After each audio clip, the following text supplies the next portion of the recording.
Wanted to start 2 hours ago. Can't do it.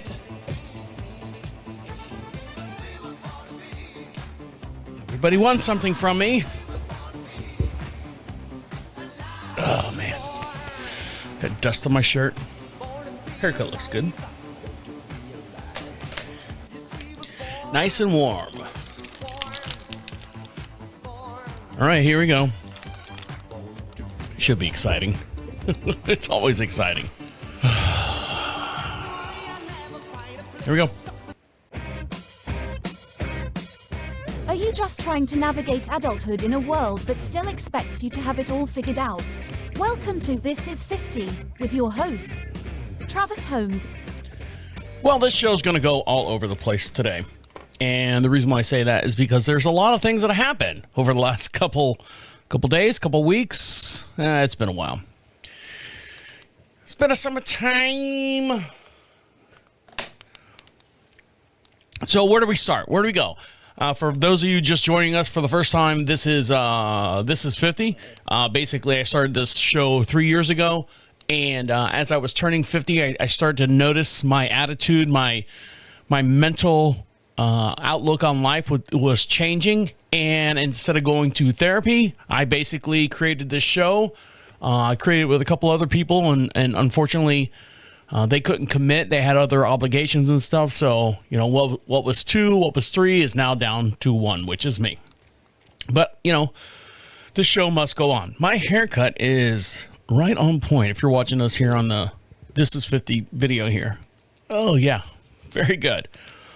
So this is therapy for me. Normally I bounce it off the other people that were on the show. And if you want to listen to those shows, you got to go back a couple years. But so I'm out here doing it all myself. This is my therapy. I don't do this for clicks and likes and to make friends and to be popular or anything like that. This is just me speaking my mind on things that's happened in my life, and hopefully if someone listens to it, hopefully maybe it'll make them think something different in their life, or, you know, my life's not that bad, you know, compared to Trav, or, man, I need to get my shit together type deal. So as you can see me here on the video, I'm kind of moving things around, shuffling stuff, because I'm kind of looking for a focal point to how to launch this show. So do you want to start on a good note or a bad note?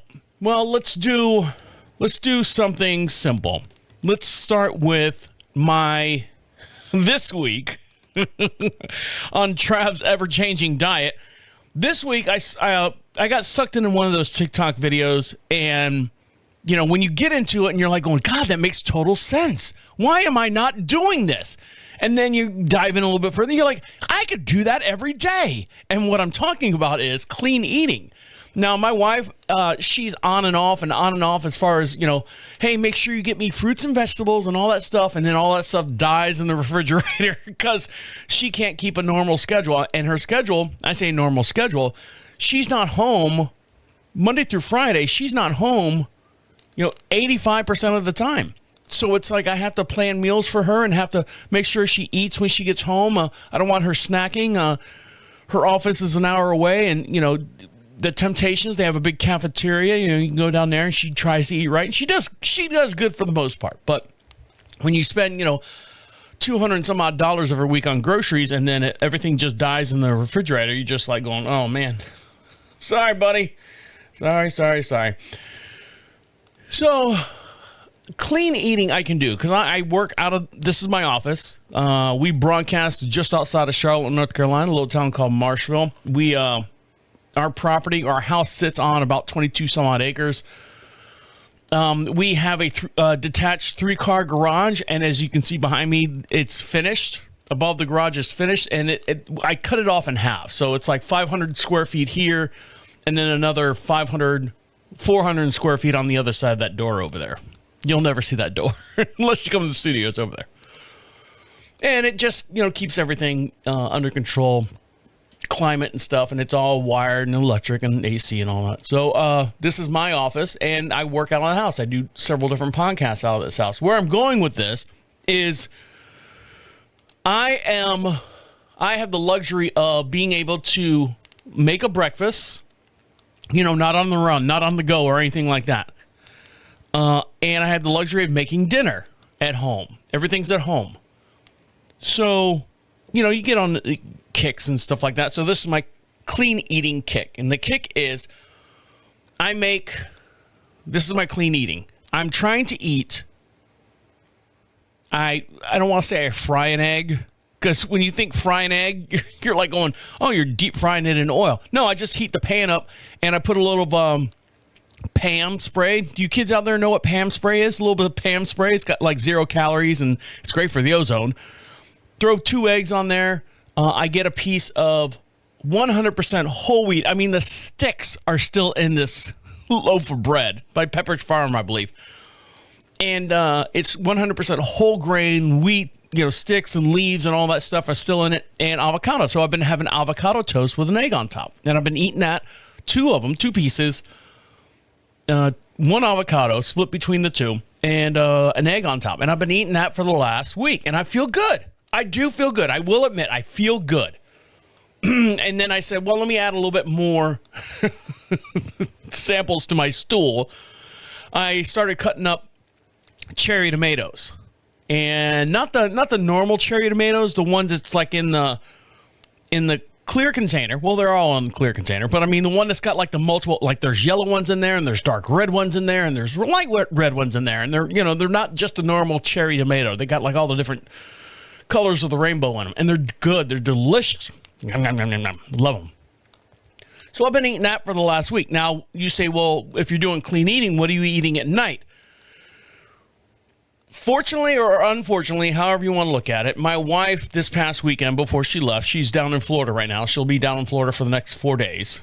And she made a pulled pork, or Boston butt. And we pulled porked it and had that for the weekend. And now all I got is pulled pork and coleslaw in the refrigerator. Now I've got chicken and stuff I could thaw out, but I've been eating pulled pork. Now I'm thinking to myself, clean eating is basically you don't want to have preservatives, you don't want to have sugars, you don't want to have processed meats, you don't have any of that garbage in your diet. Clean eating, right? So I asked my Alexa device, Alexa, as everyone's Alexa's going off right now, is pork considered clean eating? Yes, it is. As long as you cook it this way and this way and this way. I'm like, all right, cool. So when we do the pulled pork, the only thing that's in there is, I think thyme, oregano, I don't know what the fuck's in there, apple cider vinegar, and maybe a little bit of brown sugar. And I'm like going, well, there's not enough of brown sugar in there to make it bad for me, right? I think it's like a 1/4 cup for a freaking 6-pound butt. Tell me about it, ladies. And I said, maybe I can get away with clean eating. And so what I've been doing after we had the big sandwiches and pulled pork sandwiches, started on Monday, because the weekend I don't follow tradition. On Monday, I'm like going, okay, back to clean eating, avocado toast, eggs, diced up heirloom tomatoes, and then at night I'd have a bed of spinach, raw spinach, and the pulled pork meat on top, a little bit of olive oil, and a little bit of red wine vinegar, and some sunflower seeds and stuff like that. That's clean eating, right? Am I still good? I feel better. I do feel good. I will admit, I do feel good. And then you're like, well, what do you have for dessert? I'll let you in on a little secret that I like to have for dessert. I like to have, and I have to pre-make them because it has to be cold. I take in, little ramekins that you can make creme brulees. I take that. They were my mom's. She passed away. She's not using them anymore. And I take a tablespoon of peanut butter, crunchy, of course, duh. Put it in there. And I take a tablespoon of Greek yogurt, vanilla flavor. I think there's like 90 calories per 1/4 cup or something. Put that in there. And then I take, this is the only thing where I indulge outside the beer that I drink, I take a couple of the Nestle morsel chips and just put them on top. And that's my dessert. And I'm good. I'm good to go. I feel good. I look good. Well, I always look good. God damn, I always look good. So I've been eating clean for the last week. But like I said, my wife's out of town, and today's Friday. We do the show every Friday at 2 p.m. Eastern Standard Time. I don't know. I try to get it in by 2 o'clock, but yeah, things happen. And this weekend, I'm going to make, my dad and I, we're on our own. We're bacheloring it up. I said, Dad, we'll do it Saturday or Sunday, depending on when the dough proofs. Oh, no. I know what you're thinking. Dough? Where are you getting dough for? You making clean eating donuts? No. We're going to make homemade pizzas this weekend. And where you take the dough and you roll it out, and it's got to proof, and it's got to, bubble up and then breathe down and do all that stuff. They sell them in a bag. It's like $2. You can buy them at your local. It's usually in the deli section. So we're gonna make homemade pizzas, and of course on my pizza, cheese, pepperoni, bacon, string cheese. I'm gonna do a stuffed crust. So yeah, that's what I'm doing this weekend. So did I nix out everything I've done like Monday through Friday as far as clean eating and just destroyed my whole entire diet on the weekends? I tend to do that, but it's bachelor weekend. When we come back, I don't want to say I don't fight with my wife. Very rarely I fight with my wife. Like physically, I can't stand that you do this. That's what I consider a fight. Would you fucking stop slamming the doors? I slave around you. I consider that a fight. What we do have is a lot of discussions that lead into not arguments, but they lead into a heated debate back and forth. And that's why I love her, because she challenges me and I challenge her. So I had a debate with her the other day about another show that I do, and I didn't like her. I didn't like her her view on it. So I'll dive into that when we come back. So stick around. I'll be right back. So as soon as my wife left yesterday, she left on Thursday. Today's Friday. She'll be back Sunday evening. As soon as my wife left, two things happened, and it always happens when she leaves. Now, before she left on Thursday, she does work out of the house. She has the opportunity to work. She's got her home office here. It's downstairs. It's what we call the media room. Where we watch, the PlayStation's in there, the TV's in there. We got our theater chairs in there, and she's got a little corner of the room that, she works at. She's got a nice, I think, a 1800s type executive desk that she works on. She's got like 15 monitors and stuff. So she's got her own little personal place and space down there. Before she left for Florida on Thursday, she had a one-on-one with her boss. And she said the call was going to take probably 20 minutes. And, of course, if she's online because of her position, as soon as she was done, she's got to write the minutes down and do a report and all that stuff and turn it in. And people see her online and they're like, doo-doo, instant message, doo-doo, doo-doo. And she's like, fuck, I'm trying to get out of here. I go, babe, just turn it off. She's like, I can't. People are things and questions and stuff.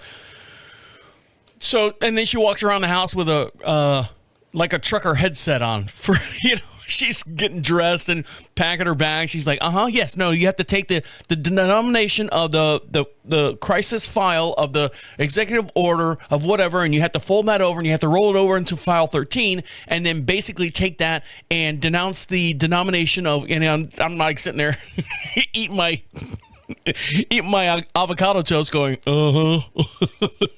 can I get you anything, honey? She's like, shh, I'm on the thing. I'm like, I know. So she leaves. Drive safe. Love you. Call me when you get there. Text me or whatever when you get there. So it's an 8-hour drive, door to door, from my house all the way down to, if you're familiar with Florida, Altamont Springs is where she's going. Her niece is graduating from college down there, UCF. So the big ordeal down there. So she's got family and all that down there. So she's going down there to see her niece graduate. As soon as she leaves, I go, okay, I got to get up to the studio. I got some work I have to do. I have to edit some stuff. I got to get online. I got to talk to some people, contracts and sponsorships and stuff. As soon as I get on, in the bottom right-hand corner of your screen, that where it says that you've got an internet connection, or you get that little, looks like a globe, and it's got the lines in it. And I'm like, no internet connection. Well, what do? Shut the computer down, turn it back on. Hopefully it'll catch a signal. Nope. All right. Go inside. Now, the router that we have is probably 100 feet, if not 150 feet from this room that we're sitting in right now. It's in the middle of the house. So I'm going to walk downstairs and then walk across the sun deck and then walk back up the stairs and back into the house and across the living room and across the dining room. And then I look at the router and I'm like going, well, what the fuck you doing? You were just working a minute ago when my wife is at home and now you got to fuck with me? So I have to unplug it. Unplug everything, reset it, plug one in, wait for that to boot up, plug the other one in, wait for that to boot up, and then come back. So I get back to the studio. It's all set up, and I look. Oh, there's a signal, but I can't sign on to it. Fuck!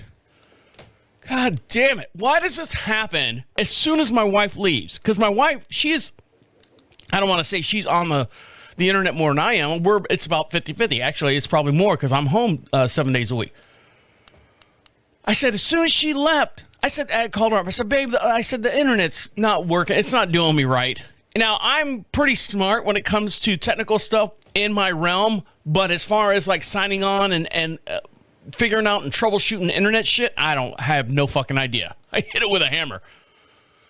She's like, well, did you do this? I said, yes, I did this. And she's like, well, do you have the Nighthawk app on your phone? I said, yes. So she's like, search on that. And I'm like going, okay. She's not even 20, 30 miles down the road. And I'm calling her about, I can't get things to work. She's like, did you reset the repeater? I said, you know what? I should do that. I'm looking right. It's right over there. And it's a repeater and it's like an extender, whatever you want to call it. Basically, it just boosts the signals because it does have to go through 1, 2, 3, 4, 5, 6 walls to get up here. So we have a repeater or an extender that's up here in the studio that, of course, does exactly what the name says. So I restart it and plug it back in. Now, I wanted to get started at work, like today, at 12 o'clock because I do all my chores and all my running around, all my shopping, all my fixing of stuff in the morning. 12 o'clock is technically when I start work. By the time I figured it out and did everything, unplugged it, restarted my computer, redid everything, connect, reconnect, forget the password, remember the password, all that stuff. Hour and a half later, I said, babe, I got it. It's finally working. She's like, well, good. I'm proud of you, honey. You did good. You did so good. You're such a good boy. I'm like, thank you, babe. I said, all right, well, call me when because she's got to get gas usually around Savannah. I said, call me, when you get to Savannah or whatever, and, so I can check on you. So I'm working. Not even. Sorry, I was blowing out some dust over there.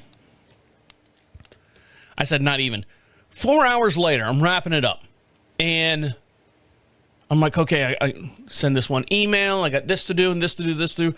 And if you see me here, I've got studio lights and all this stuff that makes the background look good here for the podcast.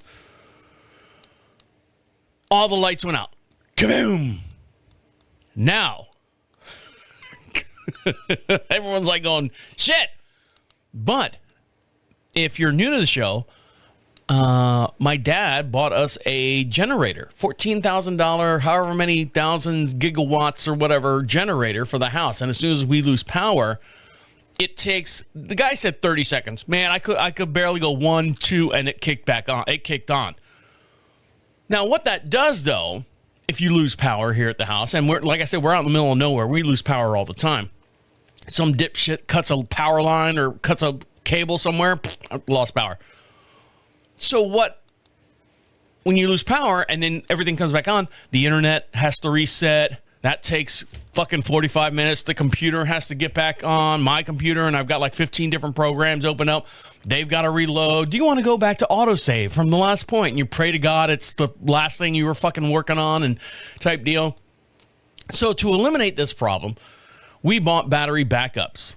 I know I've discussed this before, but this is the first time it's actually physically fucking worked. I've got a big old battery backup underneath my desk here, my studio desk. It's about the size of you know what a breadbasket is? I think I said that last time. It's about the size of a small tackle box. What's a tackle box? Oh, Jesus Christ, you kids out there. I got one under here, and then I've got one on the router. So if we lose power, these battery backups will last hour and a half, 2 hours, but I don't need it to last an hour to 2 hours because the generator kicks in. I just don't want to lose my signal. I don't want to lose the power to my computer. I don't want to lose my monitor. I don't want to lose all that stuff. So the battery backup literally only has to survive 5 seconds, 10 seconds the most, but it'll last, an hour or two. So as soon as I'm wrapping up everything and my wife's, she's almost to Savannah because it's getting close to 6 o'clock. Boom, we lost power. Now, all the lights in the studio, of course, they go off. And then when they come back on, because they're smart lights, I've got them all colored set for, ambiance here. They all go back to default bright white. So I'm like, my eyes. And all the lights in the house are on because they're the same Wi-Fi lights. What are they called? Let me see. Hold on. The lights that I have are the Wiz lights, W-I-Z lights. And you can, control colors and make, different things for the holidays and all that stuff. And the whole house is full of those. And they're all bright. They don't know what to do. So I'm on my phone, turning them off one by one by one. But it worked. I got right on the computer, and it worked just fine. I said, hey, we lost power, but everything's good. She's like, oh, that's great. Where I'm bringing this up is my router, the first instant, the router that I have, we have a brand new router that we got. When it updates, it doesn't recognize this fucking repeater over here. I've had this repeater for like 10 years. It works good. So it doesn't recognize it, so it kicks it off. That's why I couldn't get on the internet the first go round. Now, we lose power. Something as simple, something as mega as losing power, nothing is phased here in the studio. The router updates, one little update, it kicks me off, and I got to spend 2 hours figuring it out. So I don't know where the issue is. That's where I'm at. That's where I'm at. So there you go. I know I'll get into the discussion that I had with my wife here in a minute. I'll do some good news here. I'll do some good news, and I'll tell you what that was or what that is when we come back. So stick around. I'll be right back. So my wife informed me the morning that she was leaving. Not me, forever. She was going down to Florida to see her niece's graduation from college. And so we're laying in bed. We usually wake up about 7 o'clock, 7:15. And we have to do, I do chores in the morning. Sometimes she does, and if she's got time in the morning, but normally, because today she's got a business call and she's leaving, I do all the chores in the morning. And the chores are simple. Make sure chickens have food and water. Make sure they're out. Make sure the horses have food and water. Make sure the hay's all out. Walk the property. Make sure there's no busted fences and, so that type of stuff. So I'm laying there. I said, before we started chores and stuff, she's like, oh, I forgot to tell you. Did I tell you? I don't know if I told you. That's her famous line. I don't know if I told you this. I said, probably not. She said, I found out because we have Spectrum up here. Now, like I said, we live out in the middle of fucking nowhere. So our options as far as internet service is small, minute. Now, they are doing the what's it, the fiber? The Google fiber? Google fiber? You got some of that Google fiber, man? They are bringing it out here to Union County. But for now, we have Spectrum. And it's cable. We don't have cable TV. But my dad wanted Spectrum for his TV. So he's got like a separate program on top of our bill. Or I don't know how it works. But somehow we do have the Spectrum app. Just the free shit. Just the basic live TV and whatnot. But I guess because we have this package, because of the internet and my dad having his TV and stuff, he has DVR. He uses DVR. I don't know if he uses as much as he used to, but anyways. And it's one where they force you to have the phone. That deal. You know what I mean? Oh, and if you sign up for, we have a free landline for you. I don't need a phone. That's my dad. I don't need a landline. Oh, you don't want it? Well, your bill would normally be, with the phone, $100. But without the phone, unfortunately, it's going to be $375. Huh? So he's got some kind of fucking, we don't have a landline. They're like going, we'll come out and drop a line. No, fuck it. Don't come out. Don't be drilling holes in my wall. We just let it be. So because we collectively as a family have this package, she found out, my wife, oh, I don't know if I told you, we have Peacock for free and Max. HBO and Max, I guess, is all one now. So let's add up what we have here. I've got Netflix, I've got Hulu, that we pay for. I got Netflix, I got Hulu, I've got Paramount, and Apple Plus comes with our phones. We have T-Mobile, and then Disney Plus is free for us because her nieces come up here and they're on their grandmother's plan, and they just gave us the login. We just never logged out because they need something to watch here when they're here. So now we've got Peacock. Ooh, what's on Peacock? I don't know. So she's logging it on the TV, and she's like, oh, yeah, Peacock and this and that and Max and look at all the movies and stuff. I'm like, I wanted to see that. I was so amazed. It's like opening up a treasure chest of new movies and TV shows that you've heard people talk about, like White Lotus. But no, there was other movies on there that I wanted to see, like The Wild Robots on there and all these other movies that normally you would have to pay on a different platform. They have them free on this. And I was like, oh, that's really, really good. Now, the reason why I tell you this is to bring up this other thing that my wife roped me into, guilt tripped me into. So I go for a 4-mile walk every morning. I start at about 7:30 when I'm done with the chores. Takes me about an hour and 10 minutes, hour and 5 minutes, depending on if I'm hoofing it or not. And I listen to local Orlando radio. If you're familiar with Orlando radio, it's WTKS. And I listen to all the stupid shows that are on there just so I can get some sense of home. Because I do miss Orlando. And one program was talking about a TV show called Paradise. And as they discuss it, and I'm like, well, these guys are kind of smart. You know, they're okay for the most part. But when they say about a TV show, I said, well, it's kind of like, well, if they like it, I think I might like it. You know, we pretty much have the same views and, likes and dislikes and stuff. So I asked my wife, and this is about a week ago. I said, have you heard about that a show called Paradise? You would have thought I hit the jackpot. She goes, oh, my God, yes. I've already watched the first season. She's like, why do you bring it up? I said, well, the guys on the radio were talking about it. I said, do you think I'd like it? She's like, oh, my God, yeah, it's so cool. I said, well, what do you mean how cool? She's like, it's a murder, and it takes place in a city that is built and run by the government, and it's all underground and Secret Service and all this. She's like, you'd like it. You like it. That's it. That's all she would say. I said, well, with her review on it and the guys I was listening to on the radio, I said, well, I'll give it a try. If my wife says I will like it, I'll take it, and I'll start watching it. So I started watching it. Excuse me. Got the first episode was good. I was like, all right, I can see where this is kind of cool. Murder mystery, who did it and why is he doing this? And got to the second episode. I'm like, all right, a lot of flashbacks. Get to the third episode. Still a lot more flashbacks. Let's get on with the story. Let's, stop building this up. You could have done this a long time ago. Get to the fourth episode. All right, I'm done. If you flashback one more goddamn time, I'm going to... Fifth episode, fuck it. Not... I'm not watching anymore. But I want to know what happens. And there's like 2 episodes left. I think there's like 7 episodes, and I'm on 5. So I'm watching it in secret. My wife's like, are you watching? I said, yeah. What episode are you on? I don't know. So on the weekends, Sunday afternoon, evening, my wife and I sit down and we have TV time together. This is like, we're just end of the week, getting ready to start a new week.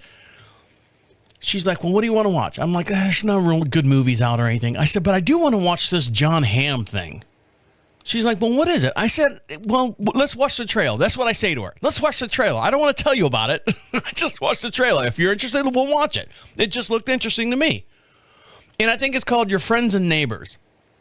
And she watches the trailer, and essentially the story is this guy who trades stock, John Hamm, loses his job for something stupid, and he can't get, because of the position of his job and the way he lost his job, he can't get hired anywhere else for like 2 years. It's a compete clause in his contract. So he's like going, Well, what the fuck do I do? He's divorced. His best friend's living with his wife. This is nothing. I'm not spoiling anything. He's got 2 kids. The kids are kind of like, they're torn between the 2 parents. He's trying to make ends meet, and he ends up turning into a petty theft, like robbing people in his neighborhood, and they don't know it's him. That the trailer gives that, so don't worry. So I said, let's watch an episode. So we watched an episode. Great. No flashbacks, no nothing. Great episode. I said, because they're like an hour long. The first couple are an hour long. And I look at her over in her theater chair. I'm sitting nice and comfy in my theater chair. And I go, you want to watch another one? She's like, oh, yeah. So we watch another one. You want to watch another one? Yeah. So we watch another. We watched, I think there was like 5 episodes. We watched them all. We're all caught up.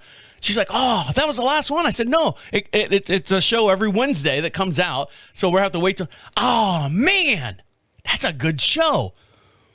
And I look at her and I'm thinking, here I am suffering through this fucking Paradise show that I feel obligated now to watch.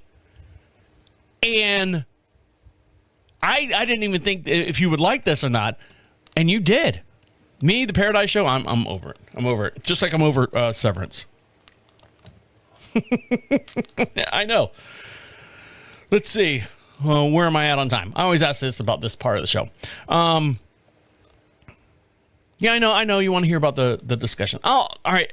When I come back, I'll dive into how the discussion started, and let's see where it goes from there, okay? So stick around. I'll be right back. On a positive note, and this is leading into the discussion that I had with my wife. Discussion, conversation, disagreement, not an argument.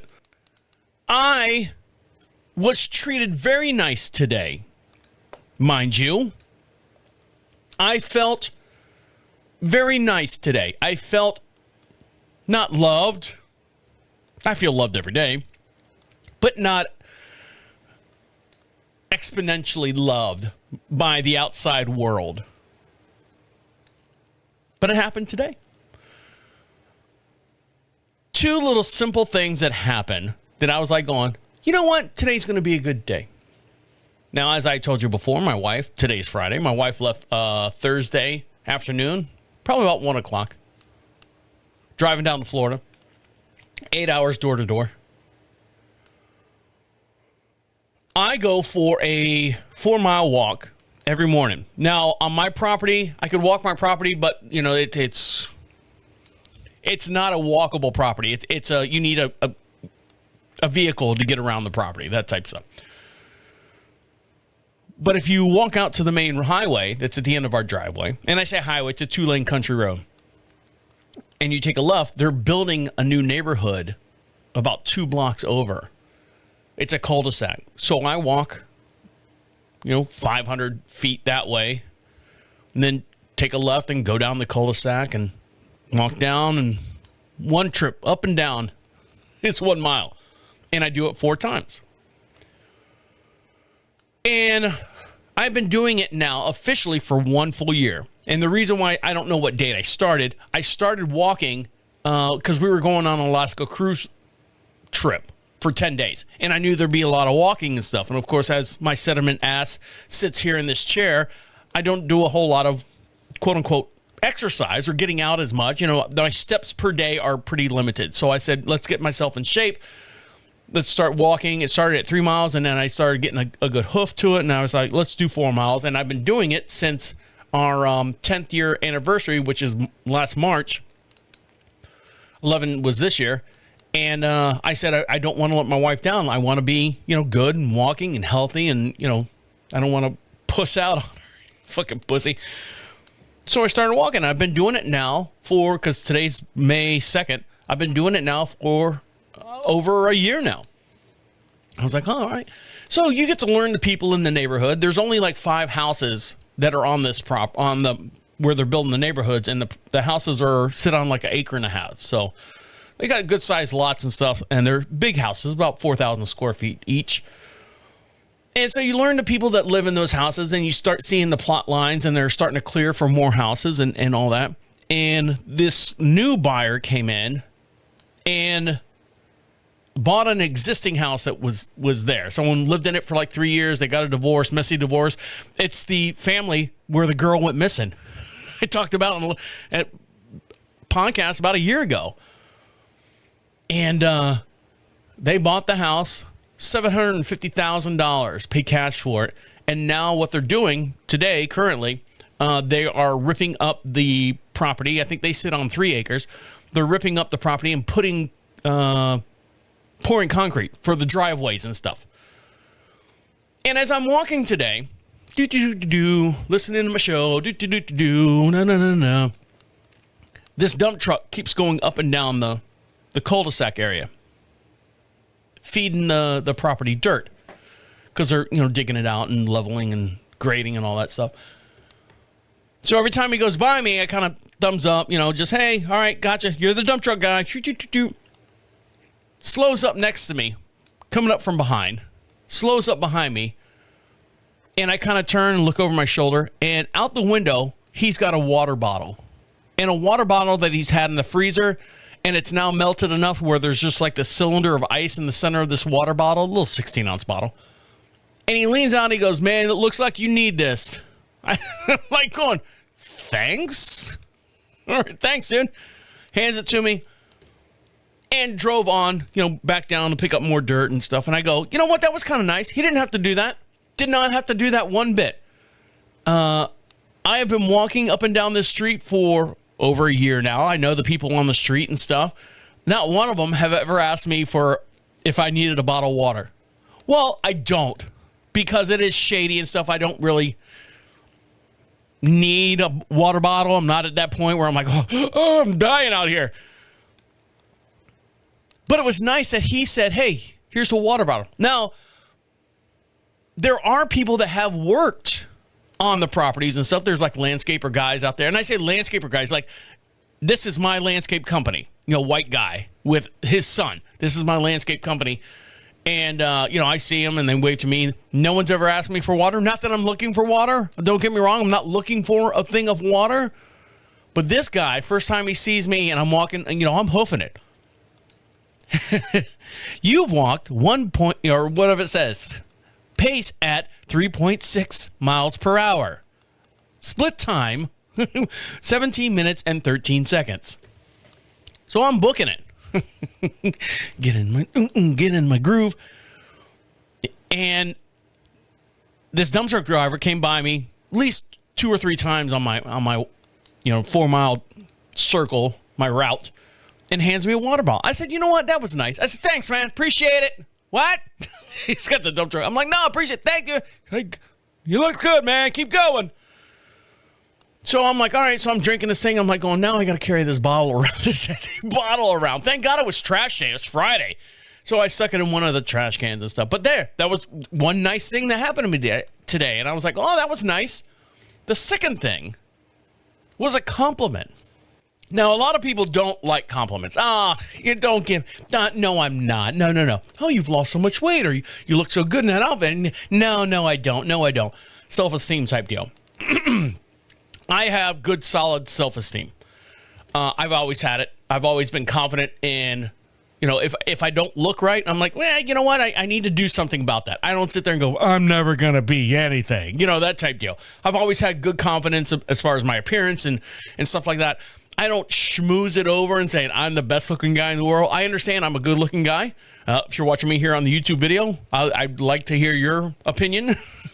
But for 52 years old, I think I'm a pretty good looking guy. I see a lot of people on Facebook that are older than I am and friends from high school and stuff. You just kind of go, ooh, man, whoa, rough life. But I think I feel and think I look good for my age and stuff.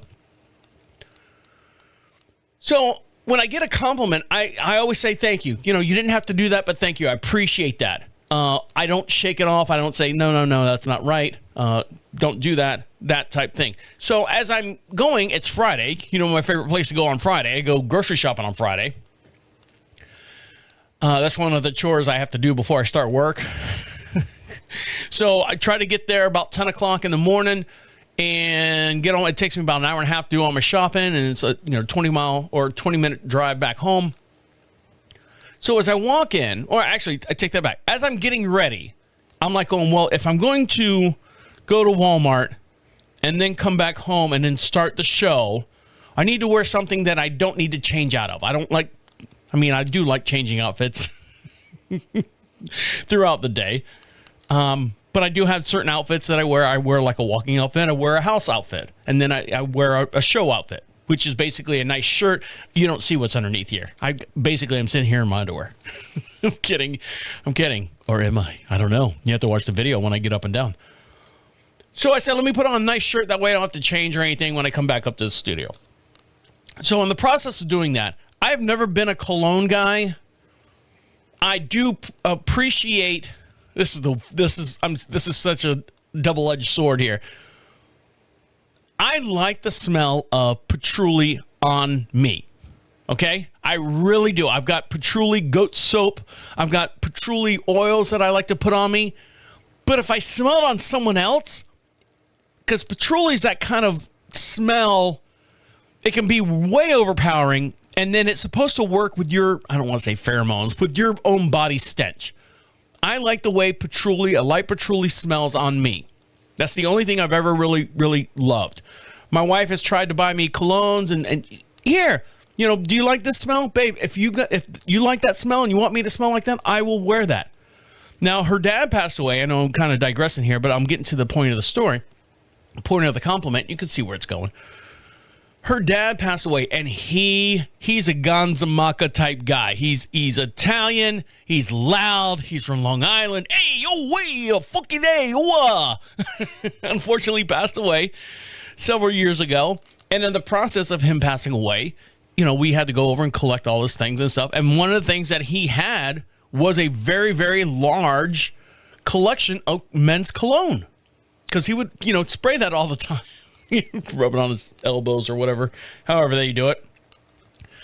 And so I said, don't throw those away, babe. I said, I'll take them. So randomly, now I think her dad passed away in 2019.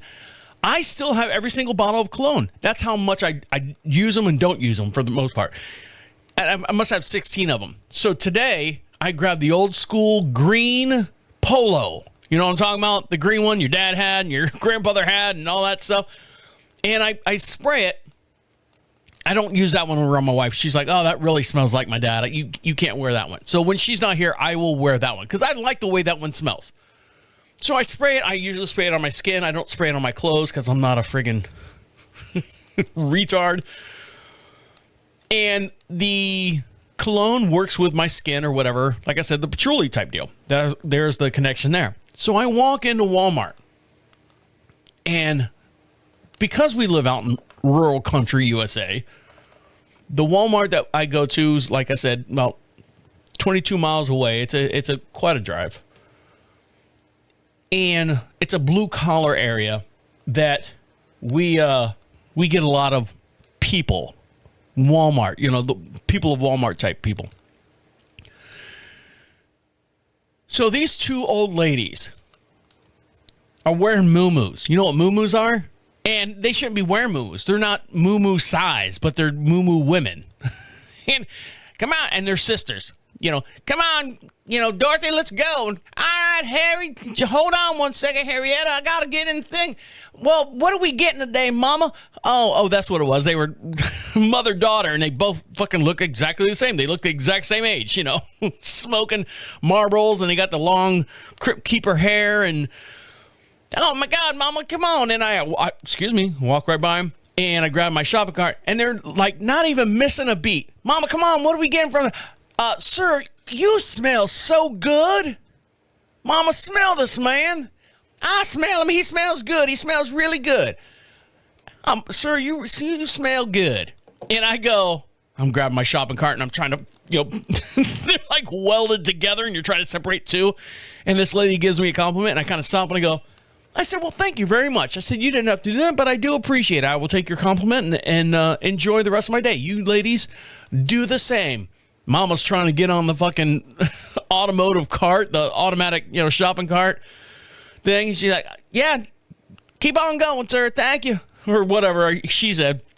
And I started walking around the store and I go, do I smell good? Because I can't smell myself. So I go, well, maybe I do. I guess I do. And I'm looking for anyone else to like kind of, as I walk by me, like, who's that girl? You know, in the commercials, who's that guy? Pushing my shopping cart with bologna and pepperoni and stuff in it. Oh, well, I can't tell if it's me or the cart. So as you guys know, I do several different podcasts. If you're watching us here on the YouTube video, it's at This Is 50 over on YouTube. You can see the banners and stuff, the logos and stuff I have behind me. Let me move out of the way. So there you go. There's 3 of them. This is 50, the horse show, and then the entertainment show. The entertainment, or not the entertainment, the horse show was a brokerage show. And what that means is the gentleman pays me to create a show, do a show. He feeds me the material and stuff that we talk about. He's the brains, and I'm the brains, and he's the knowledge as far as the show, the topics of the show. I just kind of steer the ship and stuff. So I got I always ask him, you know, how you doing? How are things going? And you know, are you happy with the show? And we've been doing it now for 4 years or 3.5 years now. And he's happy with the show, but he's always like, well, you know, my wife and his wife, micromanager type person. He said something to me and I took big offense to it. And I told my wife about it. And I don't know if she agreed with me, but the action that I took, she did not agree with. So that's the discussion that we had. So stick around. I'll be right back. So I know the show's running just a little bit long here. So I'll see if I can get this done in about 10 minutes or so, or less than 10 minutes. And you guys can go on about your day. So I do a horse themed, equine themed biomechanics of a horse program. Like I said, it's a brokerage show. And when I say a brokerage show, what that means in the podcast business basically means he pays me to do the show, to host the show, edit the show, do the videos of the show, do all the social medias and stuff. And then in return, we get sponsorships. And then he recoups his money through the sponsorships. And there's a lot more behind the scenes about that. But I mean, that's essentially what happens. So he does well. I do well with this show. And his wife has always been like in the back. Like when we first started doing the show, she would give him notes. Now, you have to understand that the guy I do the show with, he is a good old Southern gentleman. I say gentleman.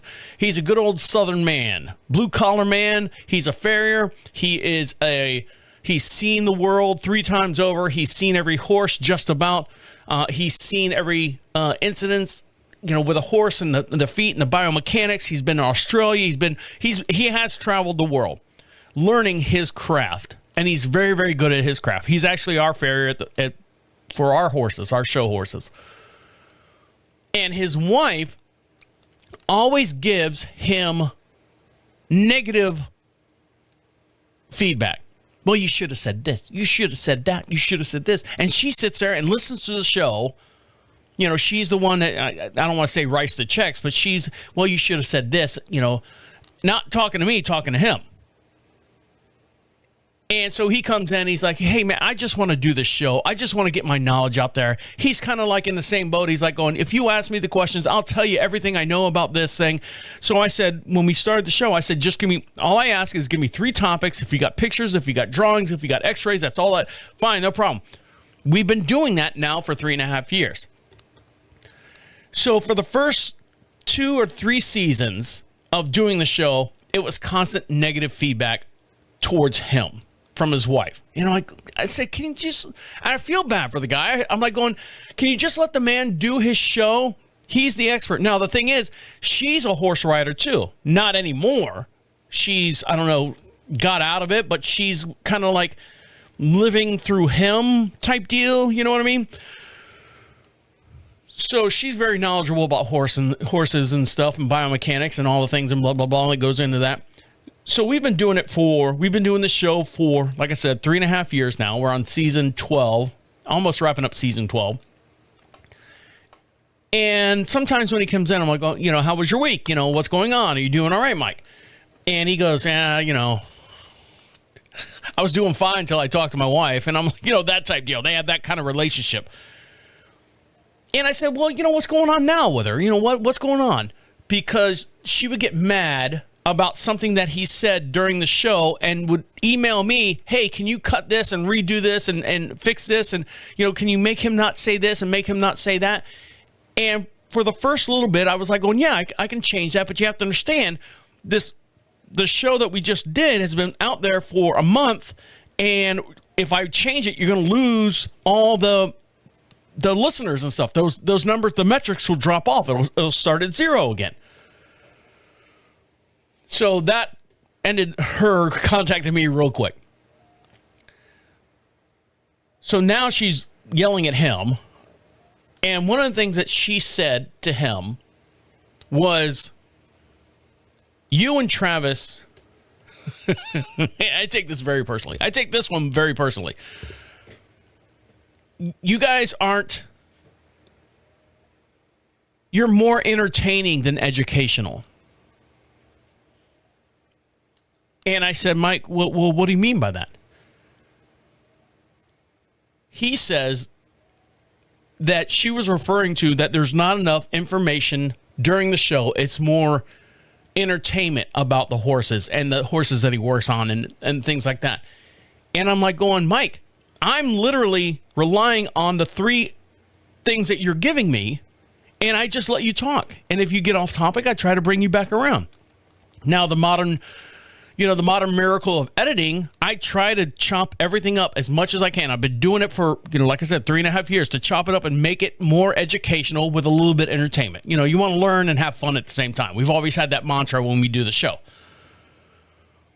So when I heard that from him, and it takes me to do a 45-minute show to edit it to where it's entertaining and very educational. It takes me almost 3.5 hours. And I say 3.5 hours because you just have to understand that the nature of the beast of the way he talks. And for him, it takes him a while to get to where he needs to be and talk and stuff and to get to the point and stuff. And he'll wander off and I had lunch with, Cobb Calloway and, sandwiches and stuff. And we were talking about horses and stuff. I got to sit there and figure out what part of that conversation I need to keep. So when he says that she tells me, or he says that she tells him that it's more entertainment than educational, I said, all right. I was kind of pissed off about that. So he leaves, we do the show, and and then he leaves, and then I start the editing process of that week's show. And I said, you know what? Why am I even wasting my time? Why am I wasting my time I'll shorten up everything to get it to fit in the format. Why am I wasting my time chopping out all the bits that are not important and leaving the bits that are important, and then her turn around and say something negative as far as the show is more entertaining than it is educational? It's not like we're sitting here telling, dick jokes and fart jokes the whole entire time. We're talking about the things that are on the list that she sends me. By the way, she sends me. We're trying to get into that, and I ask the questions and so on and so forth. So I wrap up everything. This week's show, or this past week's show that I did, which normally takes me 6.5 to almost 7 hours to do the video, to render it, and do the audio, and render that, and get it all posted and everything, took me 4 hours this week to do both. Now you're like, wow, that's still a long time. No, it's cut in half. Because what I did was I kept everything the natural flow of the show. If he went there, if he did something like this, for example, hey, Mike, what do you think about this? And he goes, well, what you can do is, I would shorten that up. So it would sound like this. Hey, Mike, what do you think about this? Well, what you can do is, and I would shorten that up.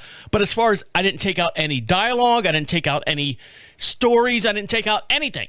Shorten it all up, squeeze it all, packed it all together, put it in a box, shoved it on the internet, And it's done great. It's done just as well as all the other ones.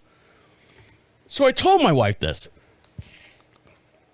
I said I took offense to his wife saying that the show is more entertaining than educational. And I told my wife, I said, do you know how long it takes for me to make the show somewhat educational while being entertaining at the same time? Her response was, it's not your fault. It's his fault. It's their fault. And I said, well, no, you don't understand. She's saying that my editing job is, now I'm talking about, I'm like, oh, no, maybe I see her point.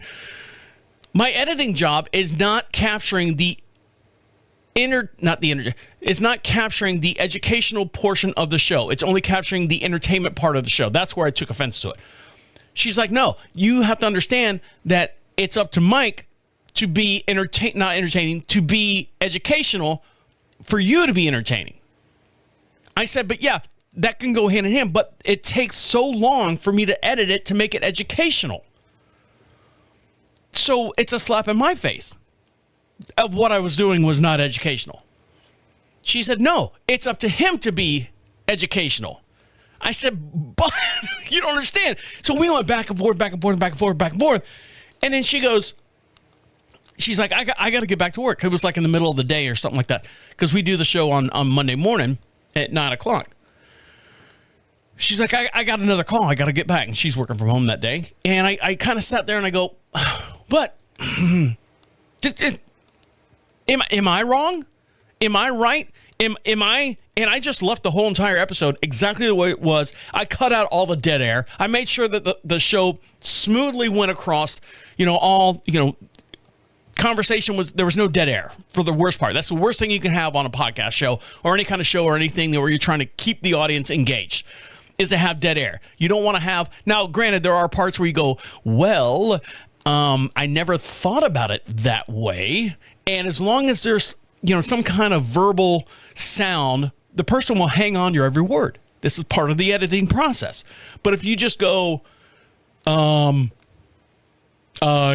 don't, you got to cut that shit out. You got to keep that thing, you got to keep that train moving. You got to keep that horse going up the track. So I took offense to her thing saying that, I was making the show more entertaining than it was educational. And my wife was saying, well, it's not up to me to make the show educational. It's up to the host that's on the show to make it educational. And I'm like going, but you don't understand. I was cutting out all the entertaining stuff and leaving the educational stuff. That's where I was going with it. So there you have it. If I'm right, I'm right. If I'm wrong, I'm wrong. I don't know. It could go either way. That was it. That was a conversation we had. So I was so mad. I was so mad at myself. You're not supporting me. You're not on my side. That type deal. That I was like, I wrapped everything up. She's like, you all right? I'm like, yeah, I'm just thinking about what we talked about and just trying to figure out how to make everything. I'm sitting in my chair and watching Paradise. I don't want to watch it, but I'm watching it. And I'm just sitting there and I'm like going, yeah, all right.